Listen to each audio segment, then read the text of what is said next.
What up, what up, what up? It is Tuesday, March 4th. By now, I'm sure you've seen the news of the layoffs happening to federal workers. And I'm joined now, unfortunately, by someone who has been affected by those layoffs, but who's been willing to come on and chat, Shernice Mundell. Thank you for being here. Thank you for having me. Shernice is joining us from Maryland, where she was a health insurance specialist at the Office of Personnel Management, which is like the HR of the government. And she had just joined in August, and this news came as a surprise. Shernice, I'm so sorry that this happened to you. Let's just start from the beginning. Why did you want to join the team in the first place back in August? Well, I've always heard good things about working for the government. There's all the benefits I've heard were good. And I wanted to help people. I was in the healthcare field already, and I just wanted to. There was the company that I was with. It was really no growth. So I wanted to do something more, get more experience doing other things.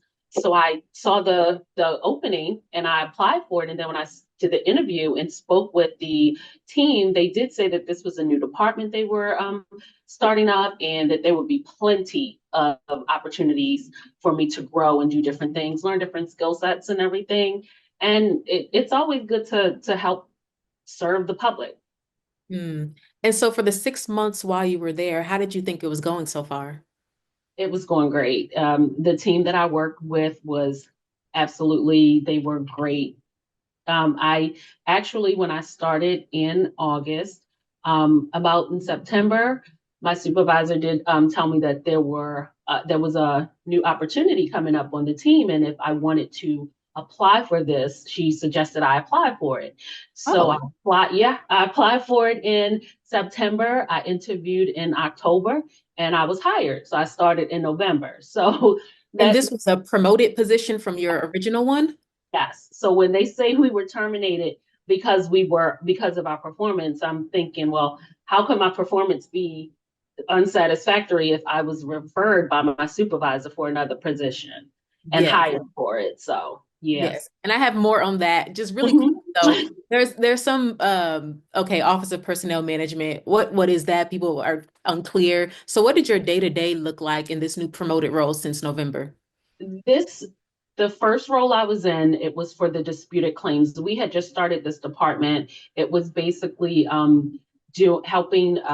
We would have been doing the claims for the postal's employees for their insurance benefits. If they had a claim that was they disputed that wasn't paid or anything like that, we would process that, review it, process it. Determine whether or not we're going to go with what the insurance company's decision was, or if we would overturn it. Okay. That was the first position. The second position that I was in, it was negotiating the contracts for the carriers that wanted to join the postal benefits plan. So we, reviewed the applications and went over the benefits, negotiated the benefits for the members, well, for the Okay. plan. Shernice, it sounds like everything was going well up until 2 weeks ago when unfortunately you were laid off. How did you find out you were being let go? We were originally scheduled for a Teams meeting from 1, it was on Thursday, February 13th. The meeting was 1 to 2:30 through Teams. So we were all on the call. And I got an email for an invite to another Teams meeting, and it just said urgent, must join. And that was for 2 o'clock. So I had sent a message through Teams to the rest of the team and asked if anyone else had received that message. And I think two people said they had received it, but no one else had received it. So my supervisor, she said she wasn't aware of what it was for. So she told me to just hop on the meeting at 2 o'clock, and she would and just let her know what happened. So I got on Supervisor about didn't maybe know? no. Okay. Yeah, nobody knew. So at 1:55, I believe I joined the call, or maybe like 1:50. And as I was joining the call, there was a lady on the call who was talking, and she said, well, if you have a union rep, I would suggest that you get your union rep on the phone. And then she muted her mic. So we sat there for maybe until about a little, maybe about 2 o'clock.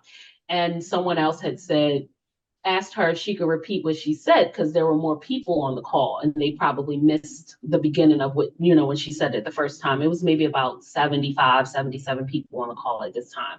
Mhm. And she said, well, I think we should all, I was just saying, I think we should all get our union reps on the phone. And then somebody said, well, they told us we couldn't have any supervisors or anything on the call. And she said, well, I think we're all about to get fired anyway. So we might as well get them on here. We need to turn our cameras on so they can see. And then everything just went mute. They disabled the chat. They disabled our cameras. They disabled our mics. And we had to sit there from 2 o'clock until about 2:30.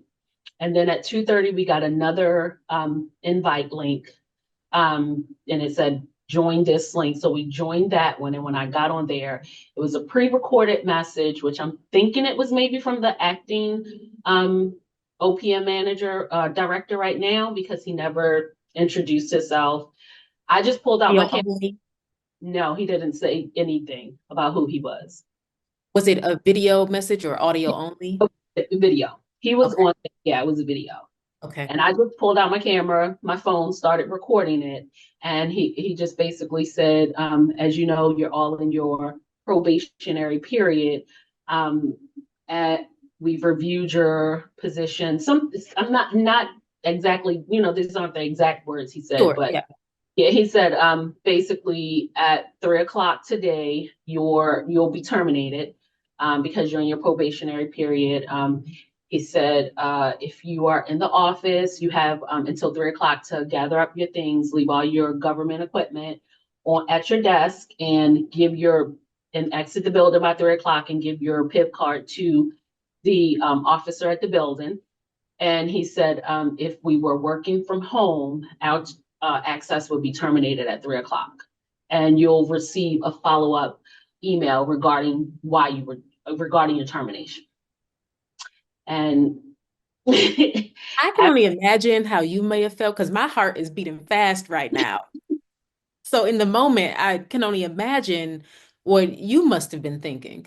So I just immediately, because we had a group chat with our team, and I know we had a few other of my team members were on probation.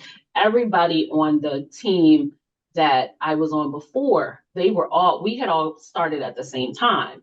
So I know we were all on probation too. I just even, sent the chat and said that we basically got fired, and, my supervisor, the manager, the director, they all came on. Everybody was apologetic, everybody was stunned because of the way it happened. Right. And like there were even people that were still on the other call that wasn't supposed to end until 2:30. They were messaging, because that chat was still active, saying that I just got fired.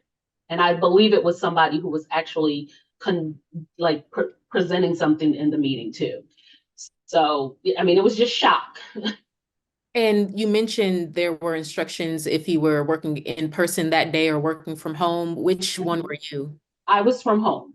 You were I, from home. I Okay. was originally hired for 2 days a week in the office, but they were trying to, figure out the office space for us before the administration change.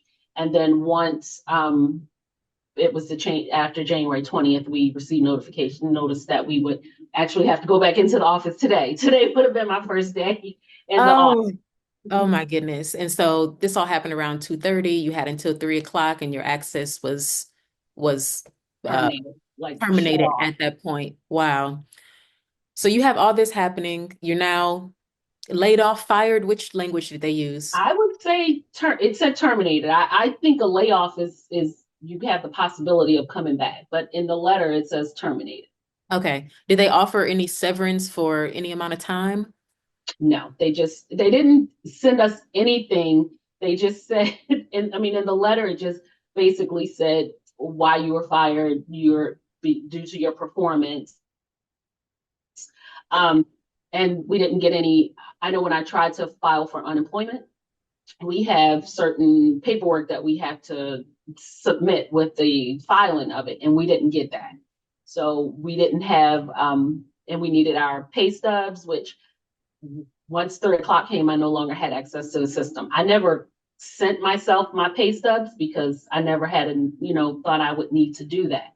So there Yeah. was no need to do that. So we needed our last 6 pay stubs to file with unemployment as well. So it was no instruction. And they just said that they'll send you, will follow up with how to return your equipment and at a later date. Okay. And so you sign off for the day. I mean, you've been let go at this point, and there you are sitting at home, three kids, two who are adult, but one who lives in the home with you. How do you break the news to them? Well, before, I want to say maybe about a week or two before, we had been receiving emails for the employees that were on probation. We would Okay. receive an email and I know I remember I got one that said, you are on probation. We're going to be reviewing your position to see if it's still necessary for you to be employed by the government, something to that effect. So I Sure. had been talking about it, wondering if I would, because I've read Project 2025. So I knew what they were wanting to do with the federal government. I just didn't think it would be this quick. So I was kind of prepared. Well, I was kind of, it was like I knew it could happen. So they also knew it could happen. So we've Okay. been discussing it. So it wasn't a complete shock. But I did just let them know. I was like, through my tears that I was fired. So you were braced. At least that's a silver lining here. You mentioned Project 2025 and sort of the politics influencing these cuts. President Trump has said that these cuts are to help shrink the deficit. What do you think of that as a viable plan to help the economy? I don't think it's sustainable. I mean, I don't think it's realistic because I've read that federal workers are like 1% of the total budget for the for in the budget, and firing all of these employees just to have them have to now apply for unemployment. Some people are going to have to apply for SNAP benefits. Some people are now we have no health insurance. I'm a diabetic and I have high blood pressure, so I have to figure out how I'm going to get my medication after the my insurance expires next month. Well, the 25th, I think, of this month.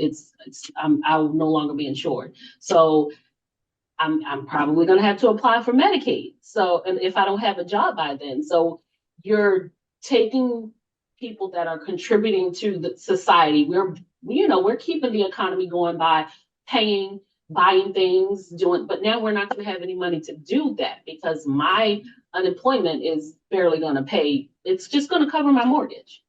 I still have to worry about food. I still have the lights, water bill, car insurance. It's crazy to me to think that this is going to help the economy. It's not helping it. Okay. And what do you want to say to President Trump about the cuts that led to your firing? Um, I don't think he would listen. I Mm. don't think whatever I say to him, I don't think he would listen. I just want Republican Congress, the Republicans in the House and the Republicans in the Senate. You were sent there by your constituents, and I'm sure there's a lot of them that are federal employees, veterans. I'm a veteran. We want you to go and do the job that we sent you there to do.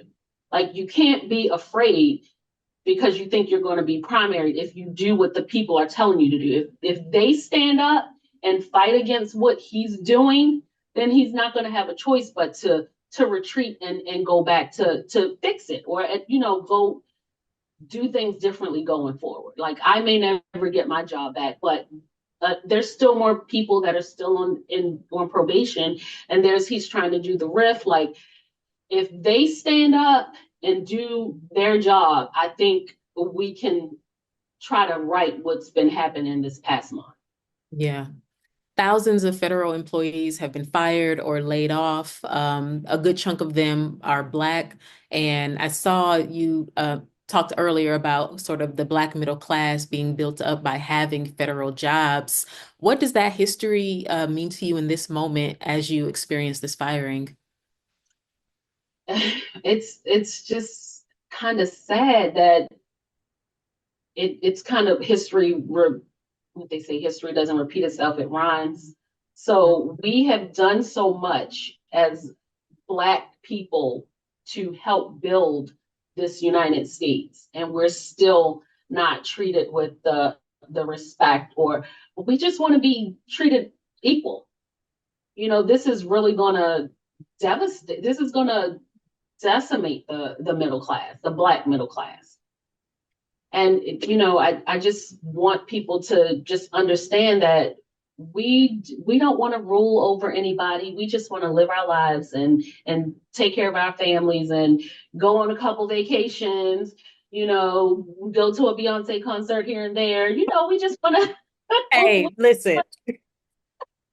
we want to have fun. We just want to live our life. And if you don't want to deal with it, you don't have to. I'll say hi to you, but just give me the same respect that I'm giving to you is all.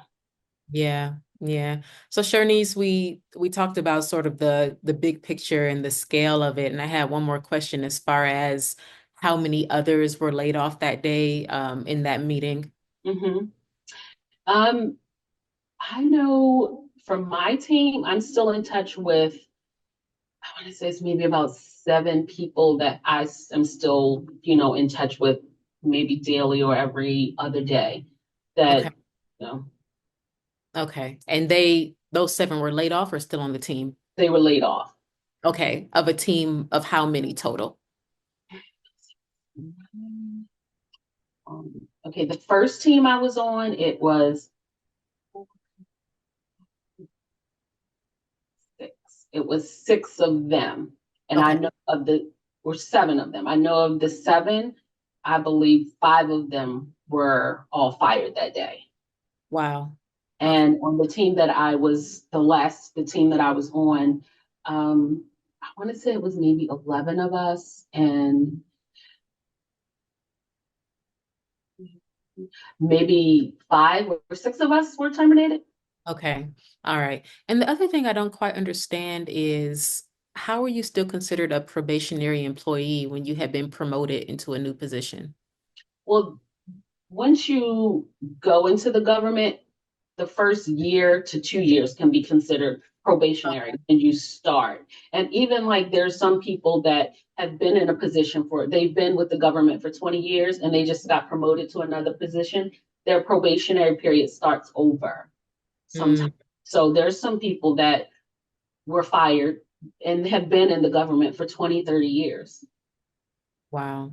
So Shernice, you paint a bleak picture as far as your health insurance expiring at the end of the month, having enough money to pay rent and likely no other bills, applying for unemployment and not sure how it's going to shake out. How will you make ends meet? I'm gonna figure out a way. I mean, and it does seem bleak, but I'm not gonna look at it that way. I'm just gonna look at it as when I first applied for this position, Mhm. I was at another job for 10 years and, it was fully remote. We weren't going back into the office because they sold the building. And of course, you know that most of the time the productivity is better when you work from home. So when I applied for this position and I got offered the position, I went to church and I prayed and I asked my pastor to pray with me to ask God if this is if this is what I needed, if this is the path that he wanted me to go to, should I take the job? And I felt like he spoke to me and told me I should. So fast forward the day before I was terminated, I was talking to some friends on the phone, and I've always wanted to activism, politics. I love it. I always wanted to do that. So I was telling them about that, and I said, well, let me just look and see what's open, what's happening in my community that I can see if I Hmm. need to run for something. So I look, and there are 9 positions that are open. I'm not too happy with my congressman in my district. He hasn't done any town halls. He hasn't given out any resources for federal workers or anything. So I'm looking to see what I can do about trying to step into to the, get my feet wet and go help people when they're in these situations. It may not definitely be politics. I may be helping someone on a campaign, but right now I'm really looking into running for something. And my daughter says, she said, well, maybe this was God's way of telling you that you had to go here to get the courage to leap out onto, leap into politics. A stop along the journey. It has been done before, running for office. Congratulations. I hope it's not too premature. Thank you. Which county and what issues are most important to you? I am in Harford County. Um, it's like I think they are heavily supporters of Donald Trump. My biggest issues is, I mean, I have so many. I am concerned with the rights of Black people because they're trying to take them away from us. Education for our kids because they're the ones that we're leaving everything to, and if they're not educated. My son started middle school. He was in middle school during COVID. And I can see that there's like a big difference in how things went with him in school. Sorry, my dog. It's all right. To my older two kids. So I think there needs to be some changes in the school system. I'm concerned about, people with their health care, of course, veterans. It's just so much that needs to be changed. And, like I always say, if I have to be the change that I want to see. Mm-hmm. And after all of these federal firings and layoffs happened, state governors started saying, hey, come work for us. Is that perhaps an option you'll be pursuing? Yes, I have applied for a few positions on the Maryland state government website, and Governor Moore did do a press conference on Friday where he's given out some more resources. There's supposed to be I think on Wednesday there's a virtual job session, so I'm going to join that, and then there's a couple of job fairs that's coming up as well. And then he said something about maybe teaching, seeing if they can like segue into teaching. I love history. I love civics. So, and I always wanted to be a teacher too. So I think the world is full of possibilities. Well, I say, Shernice, you sound in very good spirits, certainly glass half full type of thinker, which I think we could all use a little bit more of right now. Is there any last remark you want to say to kind of button this conversation off? I just want to tell my federal coworkers, employees, just hold on. There was this quote I found last week, and it said, "In the end, it will be all right. And if it's not all right, then it's not the end." So this is not the end of our story because we are not all right now. So we're gonna be okay. We just all have to stick together and defeat. What the devil meant for evil, God is gonna turn it around for good. So Thank you, Shernice, for your story, for your transparency. I'm sorry it happened, but I almost feel like I should congratulate you because you sound so, ready and to take on the world. So that certainly is a silver lining. thank you for shining light on this.